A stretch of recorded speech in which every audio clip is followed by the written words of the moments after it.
CID ક્રાઇમનો દરોડો રંગપણ નજીક બંધ સિરામિકના ગોડાઉનમાંથી 800થી વધુ શંકાસ્પદ યુરિયા ખાતરનો જથ્થો ઝડપાયો.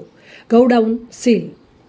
સીઆઈડી ક્રાઇમ ગાંધીનગરની ટીમે મોરબીમાં રેડ કરીને યુરિયા ખાતરનો જથ્થો ઝડપી લીધો હતો. ખેતીવાડી અધિકારીએ જથ્થો સીલ કરી સેમ્પલ લઈને લેબોરેટરીમાં ટેસ્ટ માટે મોકલ્યા છે.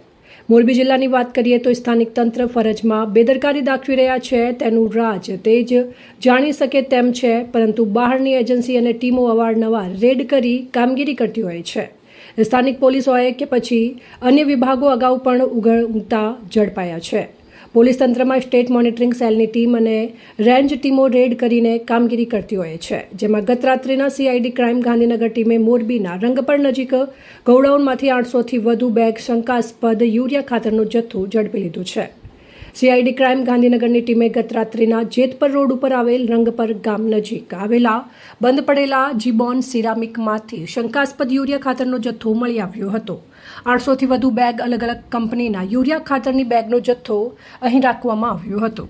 બંધ સિરામિકનો ગોડાઉન તરીકે ઉપયોગ કરવામાં આવતો હતો, જો કે સ્થાનિક જવાબદાર તંત્રને તેની ગંધ સુધા આવી ન હતી. આવી હોય તો આ ખાડા કાન કરી દીધા છે, પણ ગાંધીનગરથી સીઆઈડી ટીમને બાતમી મળતા ગાંધીનગર સીઆઈડી ક્રાઇમની ટીમે રેડ કરી જથ્થો ઝડપી લીધો હતો અને મોરબીના ખેતીવાડી વિભાગને જાણ કરવામાં આવતા હાલ જથ્થો સીલ કરવામાં આવ્યો છે. જે રેડ અંગે મોરબીના નાયબ ખેતીવાડી અધિકારી કેતન પરસાણિયાએ માહિતી આપતા જણાવ્યું હતું કે સીઆઈડી ક્રાઇમ ટીમે જાણ કરતા ખેતીવાડી ટીમ સ્થળ ઉપર પહોંચી હતી અને અલગ અલગ કંપનીની કુલ 804 યુરિયા ખાતરની બેગનો જથ્થો મળી આવ્યો હતો, જે હાલ સીલ કરવામાં આવ્યો છે અને 6 સેમ્પલ લઈને જૂનાગઢ લેબ ટેસ્ટ માટે મોકલ્યા છે, જેનો રિપોર્ટ આવ્યા બાદ આગળની કાર્યવાહી કરવામાં આવશે. આ જથ્થો સરકારી હોવાના પ્રશ્ન અંગે અધિકારીએ પ્રાથમિક દ્રષ્ટિએ જથ્થો સરકારી હોવાનું અનુમાન વ્યક્ત કર્યું હતું. સીઆઈડી ક્રાઇમ ગાંધીનગર પોલીસ દ્વારા રાત્રિના સમયે ટેલિફોનિક જાણ થતાં અમારી ટીમ પણ સંયુક્ત પહોંચી અને સંયુક્ત કામગીરી કરવામાં આવેલ છે.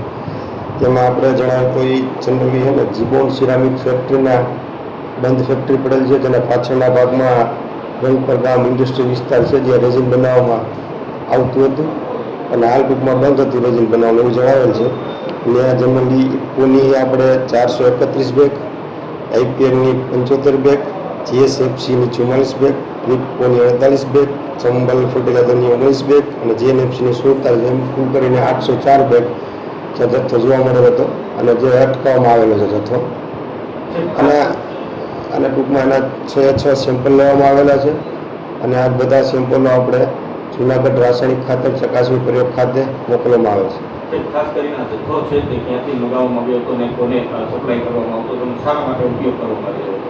આ ટૂંકમાં જથ્થો રેઝિન બનાવવા ઉપયોગ કરવામાં આવે છે આનું સામાન્ય રીતે, અને આ જથ્થો હજી તપાસ ચાલુ છે, ક્યાંથી મળી ગઈ બધી તપાસ હાલ ચાલુ છે અને જે તપાસ થતાં આગળની કાર્યવાહી કરવામાં આવશે સંયુક્ત. રિપોર્ટ શ્રીકાંત પટેલ, સંબંધ ભારત ન્યૂઝ, મોરબી.